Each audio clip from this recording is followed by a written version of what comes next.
This is Maggie, and this is the Fresh Squeezed Opera Company podcast. With us today is Lee Braun. Hello. And, of course, Jillian Flexner is here with us as well. So, Lee is an oboist. He is also... Mein boyfriend. Is that how you say boyfriend in German? No. Really? Is that what we're at? Anyways, Lee, thank you for being here with us today. And let's start with a pretty basic question. Why don't you tell us a little bit about yourself? How did you first start playing the oboe? I started playing the oboe because only girls play the flute. But you wanted to play flute. I did play flute. Oh, snap. And... He was a girl. Did you know this? He's not a girl. Sorry, continue. So I asked to play a different instrument, and the band needed an oboe, and he didn't want me hitting drums, so... Why not? Why couldn't you hit the drums? What was going on there? It was just, a little energetic kid. That's understandable. So you were 12, you said? It was in 7th grade. Okay. However old you are in 7th grade. 11, 12, something like that. It's not worth counting it back. Maybe 13. It's No, somewhere 13 in is there. high school. 13 is, It's no. somewhere I was between... I was 14 when I went to high school. It's somewhere between 4 and 30. Yeah, okay, so somewhere in that range. Yeah, that's somewhere when I in that 26-year period, you switched from flute to oboe. Yes. And how did you take to the oboe at first? Did you like this change? Did you like the instrument? What was your relationship with that? There wasn't... I mean, I took I did weekly lessons and played in the school band and everything, and I was a band kid, but I wasn't a music person per se until midway through high school. I started actually listening to classical music, but I never actually worked that much in high school, probably because I don't like being told what to do. So if I was told to practice, that was a sure sign that I would not practice. Fair. I think we've all experienced that. I'm sure there are lots of musicians out there who can vouch for that feeling. But then, music was the only real avenue that interested me out of high school. So I started actually caring and, preparing audition stuff to not get into any schools. But then, I went to Rhode Island College and met people and was able to transfer to a better school. Which was? SUNY Purchase. That's awesome. Wow. So you really didn't... It wasn't like you were one of those, like, high school prodigies that everyone was like, oh, you're a shoo-in for Juilliard, you're on your way, kid. Well, just from the nature that I played the oboe, there was a certain amount of, like, well, he must care a certain amount because he's playing an oboe. Which is it's not easy for anyone who doesn't know, but I think everyone should know that. Bassoons are hard. Okay, well, we can get into a bassoon versus oboe debate later. Continue. We can. Let's learn a little more about Lee. And while I was always doing, even though I wasn't really, necessarily dedicated to music, I was always doing music stuff. I was playing both jazz bands and pretending to sing in the choir. Pretending. Wait, really? I didn't know that. Well, I sang, but I'm not a good singer. Most people in choirs are pretending. He's not a good singer, though. As far as no. But what was funny is that he can barely carry a pitch. But that was one of the reasons that he wanted me in, was because I would be a more solid pitch than not. But just because I could read music and so I could carry read a page better than someone who might be able to sing better but couldn't read. Right. So it's not just about the voice. And that's an interesting debate. It wasn't really... but someday. It wasn't really good. So, He'll be the first person to tell you he's not a good singer. I believe it. Well, on this podcast, I believe you were the first person to tell anyone. But kind of jumped the gun there. No, I'm not a good singer. I was lucky to have solfege teachers who graded on progress, not on result.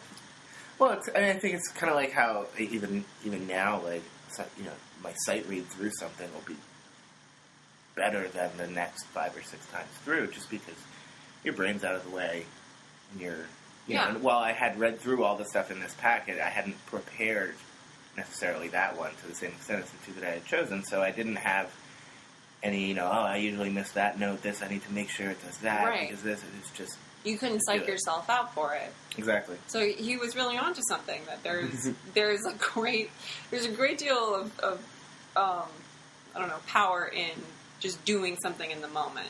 Yeah. And I'm a big proponent of that, because I feel like, for me anyways, as a musician, I can worry myself ragged to the point where, as like a singer, I can mess up my voice, or I can sabotage myself. Problem as a bassoonist is performing and just worrying about the notes to the point where I don't play.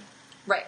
Like, because Lee will vouch for this too. Right. I literally stop playing when I see like faster notes, because I'm like, I can't do that. I don't even try. Oh my gosh. My voice teacher was doing like 9-note scales with me, and like you start with a 5-note up and down, and then you do the whole 9. So I was like, and like what she would say is that you need to get over that 9th step before you've even sang it, and you need to be like, you need to be ahead of the game, because if you're sitting there worrying about that high note, you're not going to be able to get over it. So what I always think of is the thing from the Simpsons movie where Homer's driving around in one of those balls on the motorcycle, and he like tries 3 times to get up over the loop, and he fails. He like falls. The motorcycle falls on top of him. He like, for any human person, he would be dead. Anyways, what Lisa tells him that last time he gets to go up is that if you like drive faster as you go higher, you'll get over it. You'll be able to make the loop. And he goes, but that's the scariest part. And that's how I feel every time I have to approach a high note or a set of fast notes. It's like I freak out, and when I can't do it because I'm so worried about that high note, I can't get to the end of the phrase, or like to the end of the idea. So it's like you stop yourself before you even really get out of the gate. So I have a question for you, Lee. You are in, and have been in a number of contemporary ensembles, and you play new music, and I was just wondering how you approach it. Like, how do you approach a new piece that you've never heard before, and how do you get your enthusiasm for it? I think I don't really approach it any differently, because I kind of feel that, if you're a good musician, you can play music. So I don't really think about it too differently, whether I'm, playing a piece straight off the printer, someone's printer, or, a Schumann symphony, or anything in between. I mean, there are obviously intricacies to each individual piece, but if you are going through it and you have the way I become a good reader, so you can read through it, and for new music especially, it's just not to have any expectations of what's going to come next, because if you're playing stuff that, while the composers weren't writing to conventions, later became conventions, we now know the conventions. Yeah. So you can kind of guess what's going to come next, and let your fingers finish the scale for you. A big part of music that is tonal is the idea of coming back to whatever the tonic is in some way. Right. So in a lot of senses, it's very predictable. Right. So that's what I'm saying. I mean, that's what I mean, is that to read new music or more recent music, you just need to not have the expectation of what's going to come next, and just let your right eye is a bar ahead, and you just that's really the biggest thing about reading, is just once you've looked at the note, you don't need to look at it anymore. You know what the note is. You're playing the note. You don't need to look at it while you're playing it. Right. You're already playing to see it. What's coming next. That's when you look at what's coming next. Exactly. Yeah, it's true. Do you think Well, what do you think of the importance of contemporary music in today's classical world? Well, I mean, it's certainly important. Otherwise, the world would just stagnate. I don't mean that in such a grandiose term. I mean the classical music world would stagnate, and even if you don't like what's going on right now, things change, and maybe you'll like the next movement. So even if you don't like the right now, it needs to be supported so that you can move on to the next thing. Because everything will always change.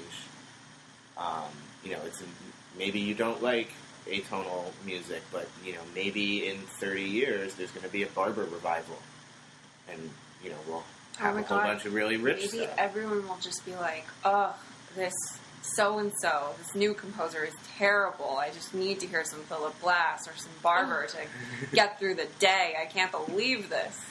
I hope there's some. I hope I'm that old lady, but I would never say that about Philip Glass. That's not true. I would never say that about a Philip Glass opera. I would not say that about all Philip Glass. You don't like any? Okay. No, I we just don't feel like got a recording of his harpsichord concerto. That sounds really neat. It's not bad. Lee and I went to go see Satyagraha. I saw Satyagraha. We had front row seats at the Met. I had won. I worked at the Met at the time, and we had won the lottery to get company seats. That's cool. We walked out after the first act. Second act. Second act. Who can tell how many acts there were? There was like a million motives. Oh, that was a rhetorical question. Yes, it was. I know you can count really well, so I guess I should be more careful. I'm a musician. I can count to 4. Anyways, Math I have a is follow-up question. Numbers are hard. If it's 12. I'm just a classical singer. I can't count fast ever. No, I had a question for you, Lee. Following up with Jillian's initial question about how do you approach contemporary music, have you ever been signed up to play a piece and sort of looked at it, played through it maybe, and said, I don't get it? Oh, yeah. And what do you, like, how do you move forward to then, like, find whatever ideas you want to present within that structure? Usually I just play it. I mean, I'm a sarcastic jerk a lot of times, so that's just kind of a vent for it. But if you're in the gig, you're in the gig. Yeah. You don't have to love what you're playing. But you gotta play it. You accepted the gig. Yeah. Do you try to find some granule of meaning or enjoyment, or do you just kind of say, well, let's get through this? I mean, it depends. I mean, when you get something that's just silly, like, a piece with runs with, like, 16-note runs but with, like, quarter tones on, like, every other note, and, like, but, like, it wasn't sequential, it was going up and down, and like, and you, A, expect someone to hear this, and B, expect me to figure out all these fake fingerings for notes that are just flying by, and in the performance notes, you say that you don't even want quarter tones, they're color markings, which isn't what a quarter tone is. That's not what color is. So it's hard for me to, get something like that and be like, I need to find the beautiful depths inside. It's like, I'm going to play close to the notes that are there and move the reed around so the pitches are wrong. Because that's, well, that's conceptually, that sounds like what you're actually going for. Well, you say that's sarcastic, but that actually just sounds like pragmatic. Like, as a musician who's accepted a gig, you have to play what's to be played. So you have to do what you have to do to get it done. But what's interesting to me is that in like concert music, or colloquially termed classical music that's being written today, what you get sometimes are these, like, highfalutin ideals of, this is art, this is, like, very meaningful, but then you get down to the nitty-gritty, and it's like, no, I just needed to jiggle the reed around to play notes that don't exist. Yeah, and I've also done other pieces where, like, we rehearse it for a while, and at the dress rehearsal, the conductor turns to the composer and says, well, is there any last words you want to say, anything to say? No, you probably know it better than I do at this point. That makes me... I was there when that happened. That Wait, made me... who said that? The composer. The composer said that to the conductor. Yeah, after we had run it at the dress. And you're just like, well, if you don't give a shit, why should I? Right. And it's... Absolutely. It's your piece, damn it. I mean, there's a generation of composers that learn how to write music on Sibelius, which is a music notation program, and it can do anything. Like, it'll play anything for you, and you don't have to really think about what you're writing. Right. So, this person clearly was one of those people who just put stuff on a computer and had the computer play it and didn't think about it. And it was like, oh, it's contemporary music, it's supposed to be dissonant. And yeah. But, I mean, it's also, you get, I mean, I will never say that moving to computers is a bad thing, but, you know, it can even come from a misclick. You see these crazy rhythms, and you're like, oh, that's cool, no one's ever written that before. And you're like, well, no one's ever written that before because no one can play that. Right. That rhythm doesn't make sense. Or, like, just in a practical setting, that rhythm written down on the page doesn't communicate. So, like, the computer might be able to play it because the computer is, you know, algorithmically it's doing a billion processes a second, and it can figure this out. But so I was like, well, that's great if you want the computer to play it, but if you want humans to play it, you might need to work a little bit harder at figuring out how you're going to get. Whenever I write a piece, I always start on paper to get the ideas down, and then I move to the computer because it's easier to see. It's easier to notate. Print out. Yeah.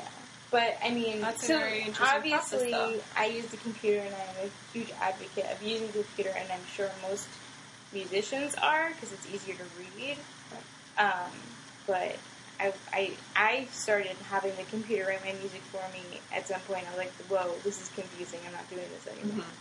So I moved back to pen and paper. There's a huge thing. I remember when I worked at the Phil, a lot of people complained, like, I can't believe Josh Bell has music on stage, like, because they're supposed to memorize their pieces. Yeah. And I'm like, what's the difference? Yeah, what does it matter if, you know, if you think he didn't have the music there when he recorded the CD? Yeah. Or, he's like, clearly Manny X never has his music on the piano. Piano is traditionally memorized anyway, because it takes two hands to play it. Right, and turning pages. It takes 2 hands to play other instruments, right. Too. Well, piano is just usually playing more, and B, has both hands involved more.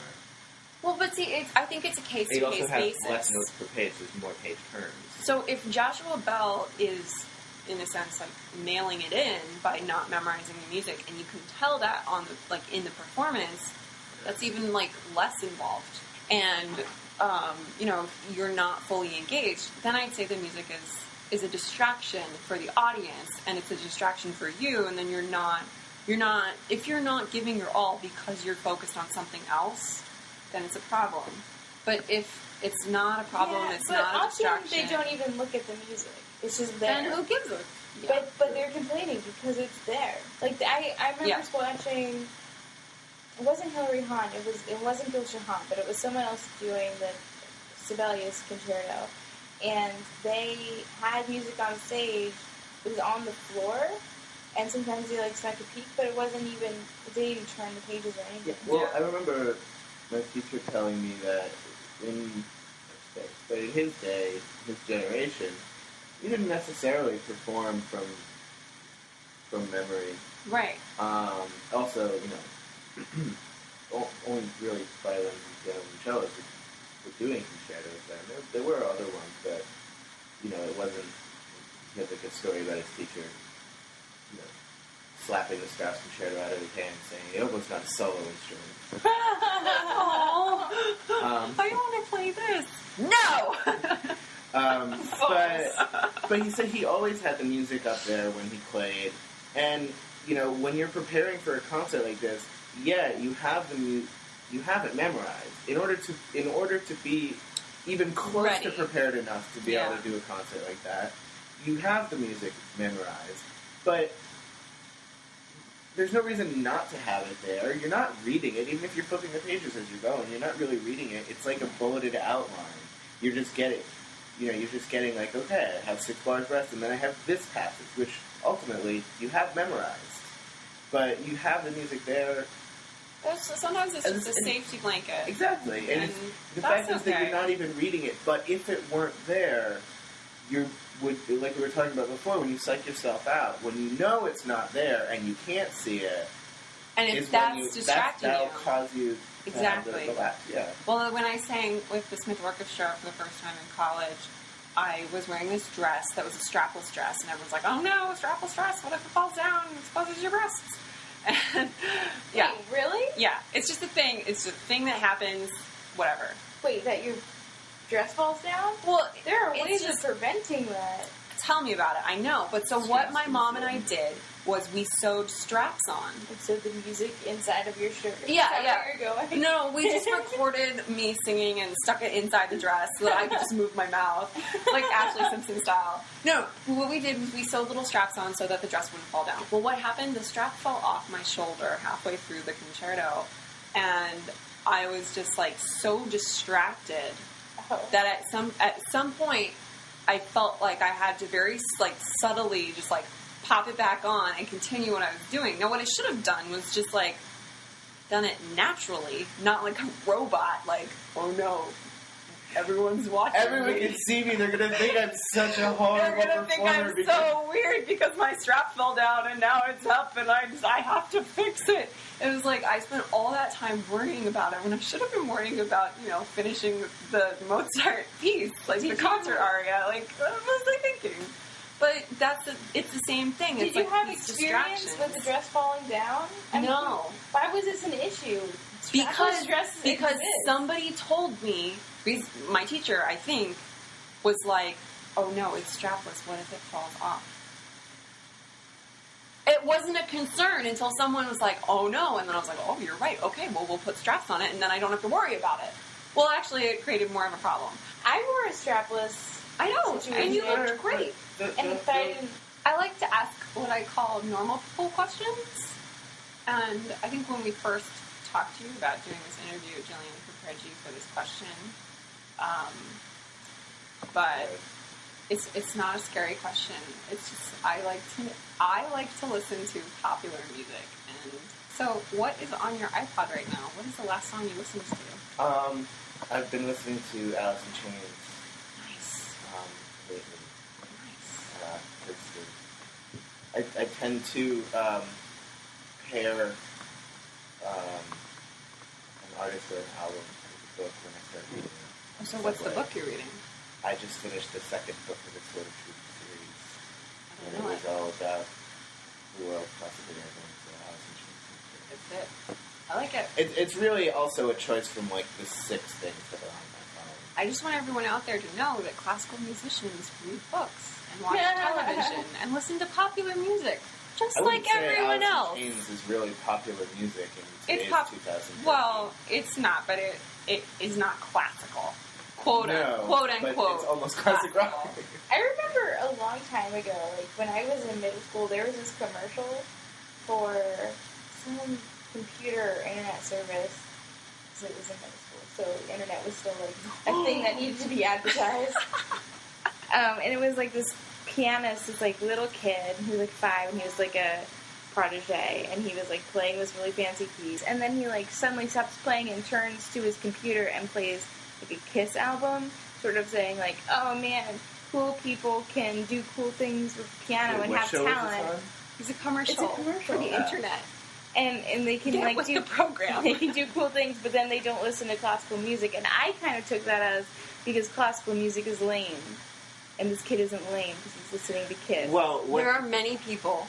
I know this is news to you, but there are many people who feel that way about classical music. I know, but I don't know. It bothered me because it was saying like this kid has multiple facets to himself, and like look, he plays the piano, but he doesn't listen to classical music because classical music is for stupid people or something.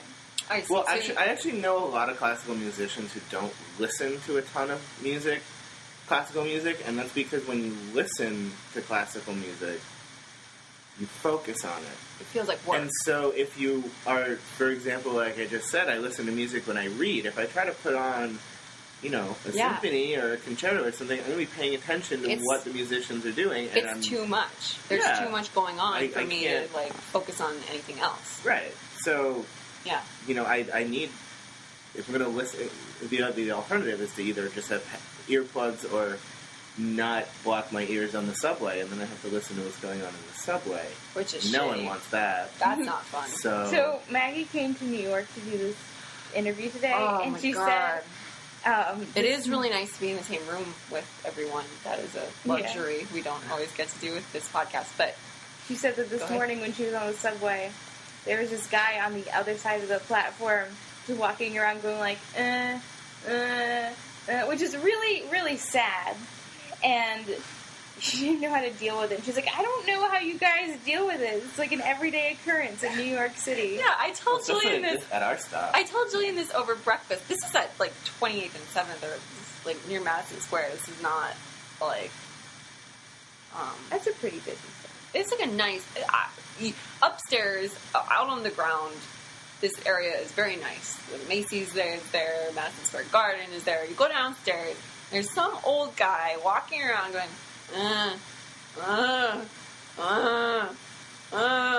and he's like moving around. So I don't think he's, whacking it in place, but I don't think he's whacking it walking around either. So he sounds like he's whacking it, but he's not. How do you handle that? Like, how do New Yorkers deal with this kind of crazy?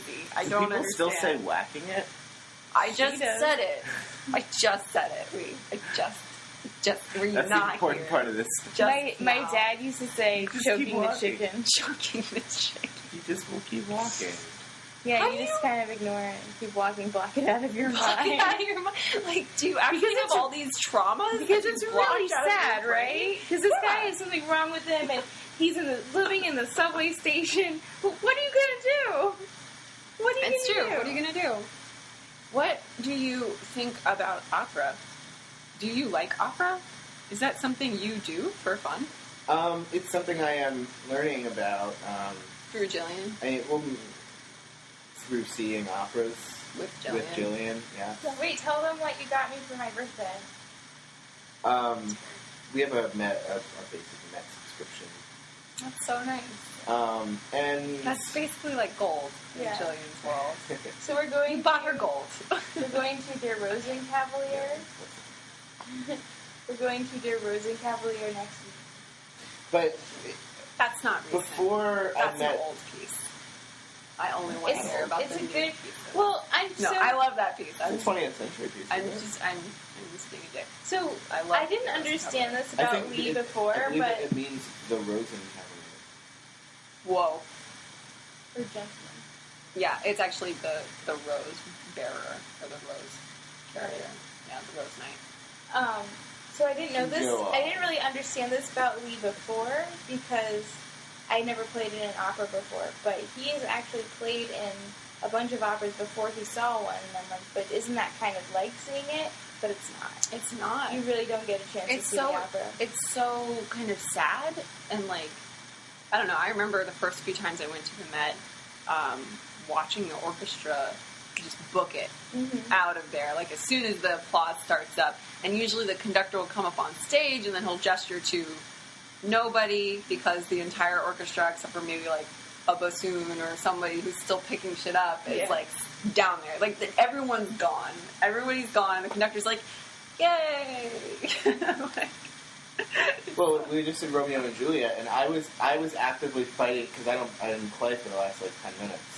And I was active, I would swap my instrument. I'd start to think, no, I shouldn't pack up while the opera's still going on. yeah, I think that's a little. I'll wait for that. It's probably frowned upon. I mean, I don't know, but I'm not a big person for those kinds of rules. But so far we've seen Barbara of Seville. What else have we seen? We saw most of Satyagraha. We saw not quite half of Comanchina. We saw Not quite Yeah, you Hansel, watched out of that too. Hansel and Gretel, What's Coventina? I'm not familiar. Mussorgsky. Oh, It was not It bad. was It was good. really chorus heavy. The problem with it was really that we hadn't prepared, and the plot was really heavily in Russian history, which we are not very well educated on. Yeah. So the analogy I made is that it would be like going to Russia and producing an opera about the Trail of Tears, but not explaining the history of the Native Americans. That's Because so like this stuff's going on, and they're like, oh no, those people are coming. We're like, they seem bad, I guess. Yeah, like, it was very, very confusing. So if we had just prepared for it, we could have followed the plot better. We probably would have enjoyed it more. Well, this is. I think that's a really interesting topic for opera today. Is that The Trail of Tears? no, not the Trail of Tears, nor the subject matter of this Mussorgsky opera. The fact that you have to sometimes do work ahead of time. Yeah, and, That's not appealing to audiences who literally pull up content. Do you think Mussorgsky intended this opera to be, like, when he was writing it, he had no idea it was going to be played in non-Russian stages. But I said the exact same thing about Midsummer Night's Dream because I did not terribly enjoy that opera, but a lot of it is that it's there's the difficulty of penetrating Shakespeare, but it's also a really confusing. He was difficult to penetrate. It's a really difficult plot. He was big into the ladies. And since I actually never read it, and even if I had read it, I don't think I would really understand it without having being guided through it by a teacher. No, if you hadn't seen the play a couple of times, and because. As I'm also learning, the way opera has evolved over time is very different than what I expected to see musically, and I didn't know what the heck was going on, so it was difficult for me. But if I had prepared for it, then I could have focused my energy on understanding this style of opera. Now, I loved A Midsummer Night's Dream. Mm-hmm. I've seen the play, I've read the play, I've seen the Kevin Kline movie. Love it. It's so good. Love it.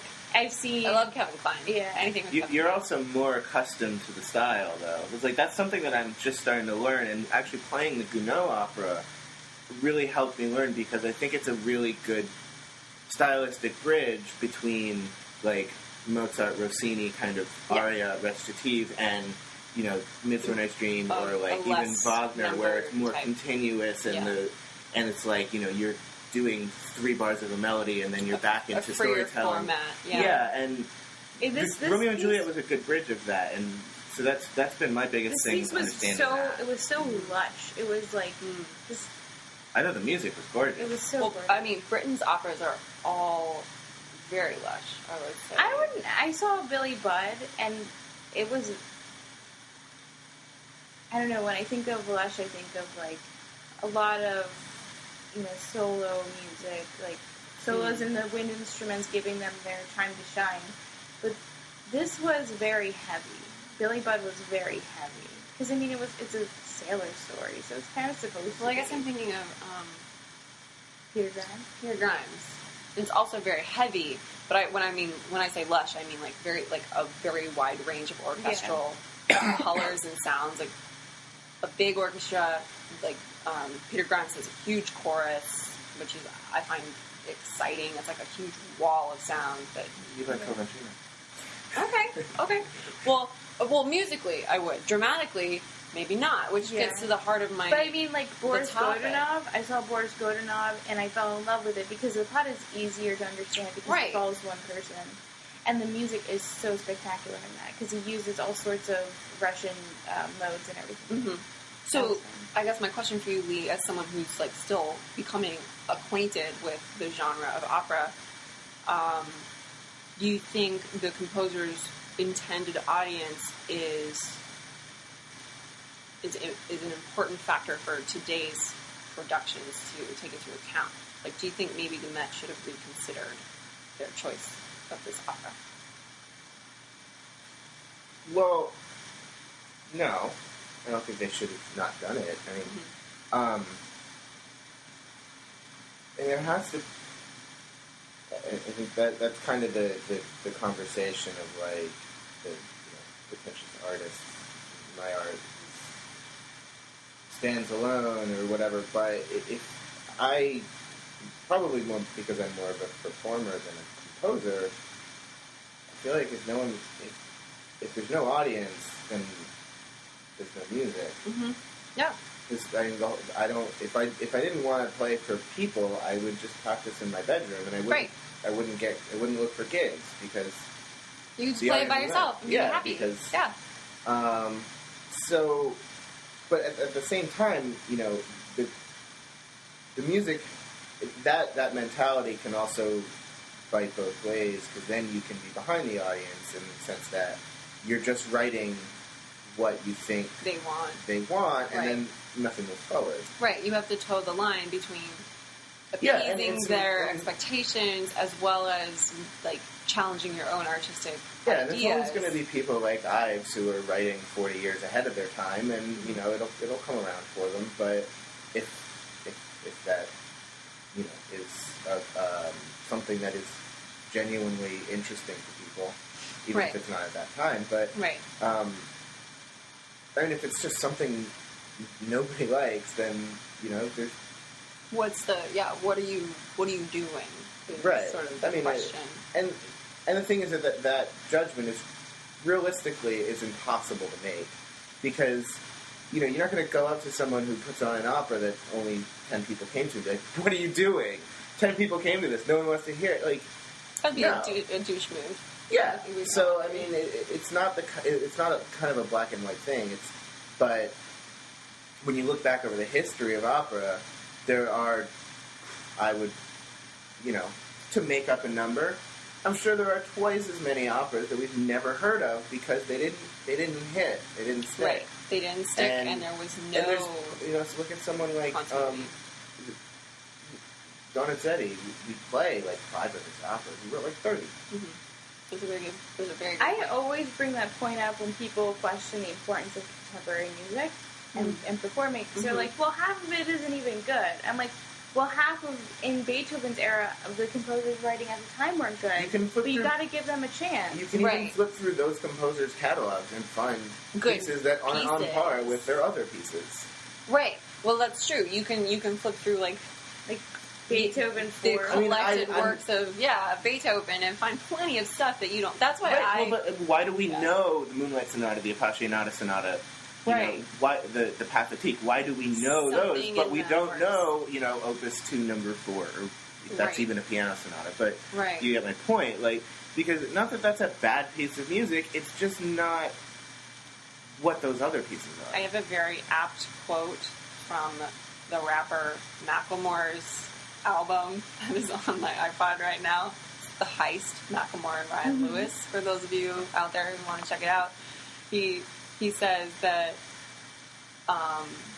painters aren't great because at birth they can paint. The great painters were great because they painted a lot. So it's like, you gotta write a lot. You gotta expect that maybe 75% of what you come out with might be shit. You know? Then you have people like Webern who you can fit their entire collected works onto 3 discs.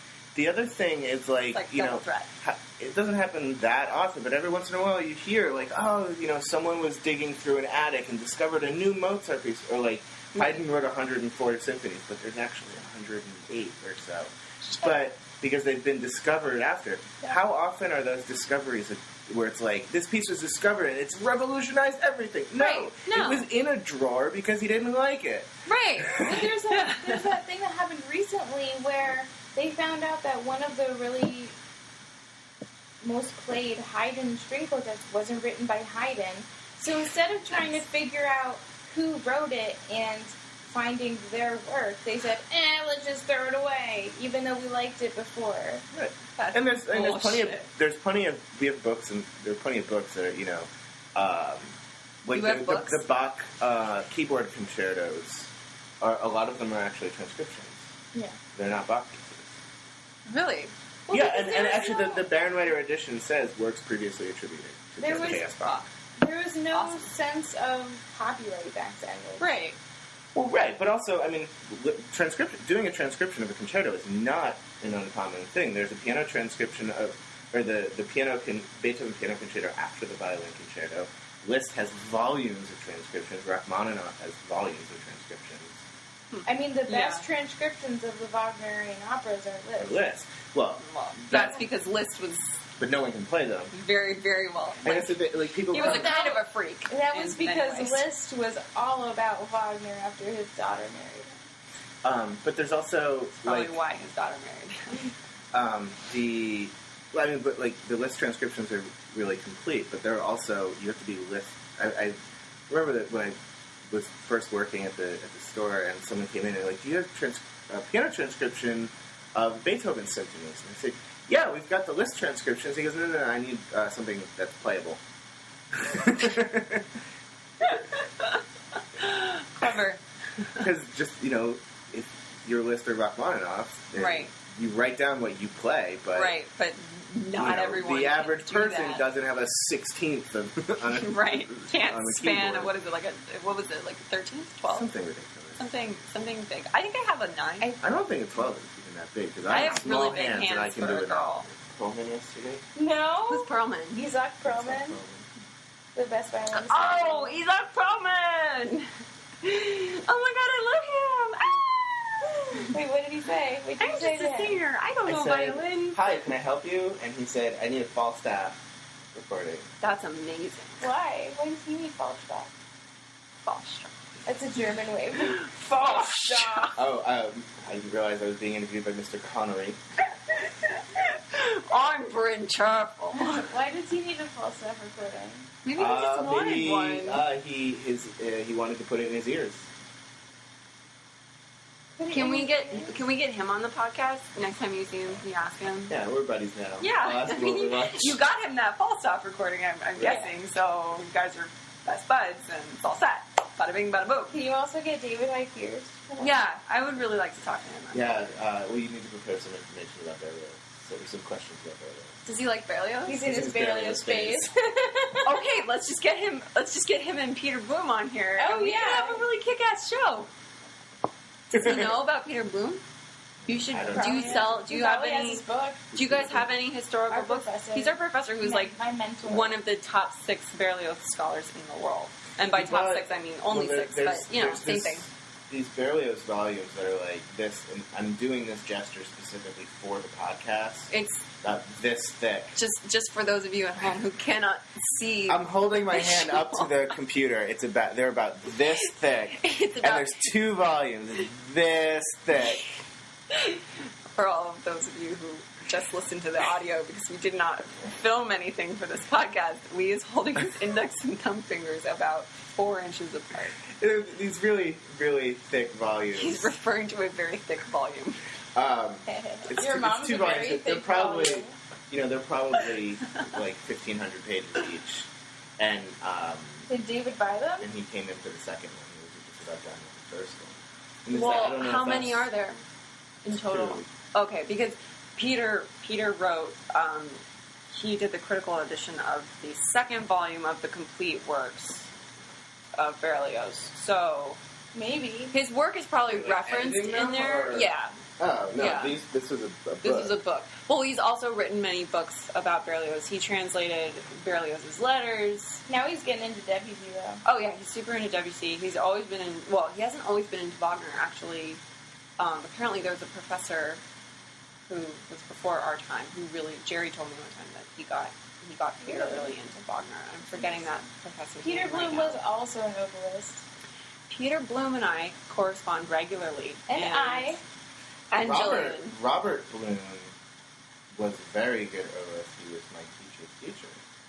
And he played in the Prague ensemble for me. I don't think they are related, but Peter Bloom was an oboist, and he studied with John Delancey. And I studied acting with John Delancey Jr., Also known as. Oh, you did? also known as Q from No, I Star know Trek. who he is. Mm-hmm. And John Delancey, there's an interesting, though probably not true, story. No! It is That- totally true. Just tell the story. John Delancey served in World War II, I've and heard he this was. story. This story exists in multiple We're ways. about to hear Lee's version of this story that may or may not be true about John Delancey, who served in World War David II. Cairns is the author of the Berlioz. Oh, yeah, David Cairns is, I think he's British. Anyway, Anyway, as, Peter knows him, as though. the story They're all buddies. goes, and there's many variations of it, but what's his name? So he was. He w- Rick. No. John Delancey was I'm the guest. yeah, Was Lee is our guest. an interrogator in World War II, and Richard Strauss was brought in as under suspicion of being a Nazi. And so John Delancey had to interview him, and, they're aggressive interviews to try to get them to confess. And when he comes in, he walks into the room, and he basically looks at him and says, "Holy shit, that's Richard Strauss." And he, sits down with them and is like, "This is what I'm supposed to be doing, but I know who you are." And basically they talk and convinces him to write an oboe concerto. And John Delancey, it could either be that he was like, very I'll write you an oboe concerto because you're not going to kill me. Don't tell them I'm a Nazi. No. Okay, this is how now we're going to hear Jillian's version. Wait. There's an important part at the end, which is that John Delancey. This part is definitely true. That's a little too definite. This part, I'm told, is true. John Delancey was supposed to premiere it in Philadelphia, and then but because of you need to patronize me. I thought but because of the principal oboist thought he should do it. Okay, guys, save your marital. The bureaucracy of the orchestra, he was not allowed to step in front and premiere the concerto because he was in principal. Yeah, something like that. That's some fucking orchestral. He was principal at some point. Maybe he wasn't there. That is. But it was basically because of the orchestral bureaucracy he didn't get to premiere it. Now, in the version I heard, Jillian's version, everyone. The army would go house to house to knock on doors and try to. Good day, sir. Are you a Nazi by chance? Well, yeah. They would take their stuff. They would. Have you killed any Jews lately? And Wagner lived in Grinzing outside of Vienna. Beautiful town. Beautiful little town. Everything around Wagner was beautiful. Did I say Wagner? Yeah. What? Strauss. We're talking about Strauss. Yeah. I rescind my former comment. I don't know anything about Strauss and his surroundings. And and so they knocked on Richard's door, and he answered the door saying, "My name is Richard Strauss. I'm a composer and I'm conductor of the Wiener Phil, and I have been hiding my son-in-law's wife who was Jewish," which was true. But that story doesn't make sense. Was he hiding her to He wasn't doing a very good job of hiding her if he said, "Oh, hello, Nazi hunters, I'm hiding a Jew." I must not be a Nazi! No, that was the logic, is if he came clean saying he was hiding a Jew, then he wasn't a Nazi. They should have said, "Show us this Jew right now." Wait, what are you saying? Oh, I see what you're saying. Well, I'd just like to point out the fact that none of us were there. Unfortunately, we have no eyewitness. I'm not done. So John Delancey and his army people go into the home, and he opens their home to them for a couple of days, and they get to talking. And this is Peter Bloom's version, by the way. Oh, well, then we know it's true. And then Peter Bloom never lies. The whole thing is apocryphal. And John Delancey says at one point to Strauss, "Listen, you have so many great oboe passages in your music. Why not write an oboe concerto?" And Richard's like, "Okay, for you, I'll do this." And he said, call him Jorge? He said, "Okay, okay, So, for you, I write piano concerto. Clarinet, oboe."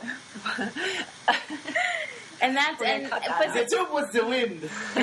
So that's how Peter Bloom, and Peter Bloom that's like first degree. He has a PhD and shit. And it's first degree because his teacher was John Delancey. Oh, that's himself. true. So maybe John Delancey told him that story. Well, you know what we're gonna have to do is get my good friend Piblo on. Peter Bloom is this like really, built up person. Like, he's built himself up. He's become an academic, and he speaks very. He's a preeminent Berlioz scholar, and so he's teaching. I've been in one of his classes, and he's teaching us about. I don't even remember. Oh, I think it was. He loves telling this story. Yeah, I know he does. His perspective. So we're going to hear Jillian's perspective. What was he teaching? Do you remember? It was some WC. I think it was a seminar. I think it was your. Yeah, I know, but writing seminar. He was talking about a specific piece. I think it was The Sunken Castle by Debussy. And we're listening to this beautiful piece. Oh, no, it was Reflets dans l'eau, which is like Reflections on Water or something. And by Debussy. Peter to verify this later. And it's like this beautiful piece, and we're talking about it, and he's getting like to the point, and he's like building his speech up. And I had an interview with the Metropolitan Opera Guild, which I did not get, but that's besides the point. And I had to go from Massachusetts to New York, and I had a bus I had to catch. So the class was already running late, so I raised my hand and I said, "I'm sorry, I have a bus to catch." And this like super offended Peter, because he had never had anyone do this, and he just thought his lecture was so important and that nothing could be interrupted by it. But I guess I had the audacity to raise my hand and say I needed to catch a bus. You did. You had the audacity to think that your why future didn't you was just- more important than the profound statement Professor Bloom was trying Why to didn't you make. just quietly pack up your things and leave? It was a 3-person class. Yeah, because it was so small that, like, if you walked out, he would have been way more offended. Yeah. So, offending him a little bit with an audacious request to leave after the class had ended. And now this is kind of like how he remembers me. So That's not entirely true, because as someone who has talked with him about you, I know that is simply the jumping off point. Because, and it really has nothing to do with you. It's because the way he tells the story, and we'll have him tell it if we ever get the chance, but the way he tells the story is that he thought he had presented a beautiful moment of educational profundity to these 3 or 4 young women just beginning their careers in music. And it was all interrupted by, "Excuse me, I have to leave to go catch a bus." I can absolutely imagine that while what Jillian did was not in and of itself offensive, Exactly. that it was kind of like, and this is what I learned about life. I need to catch a bus. That's exactly what it was. yeah, That's exactly Because what it was.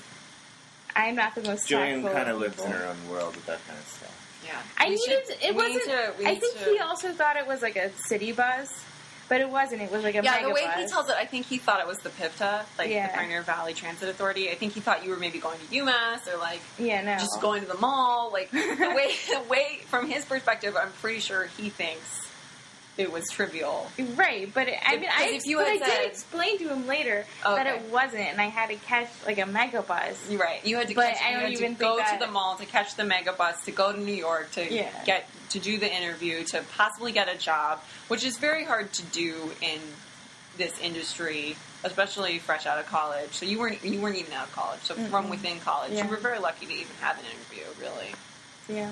you should I be was. grateful. You should be so grateful that Yeah. they even considered you. Well. I'm just kidding. I'm just jealous. So, on that note, I think we should probably wrap it up. This has been a very, very fruitful podcast here on the Fresh Squeezed Opera Company podcast. Lee Braun has been our guest. Thank you, Lee. Thank you, Lee. Thank you, Lee. It's been really fun. You're welcome, Lee. Thank you to everybody out there listening. Bye. Bye.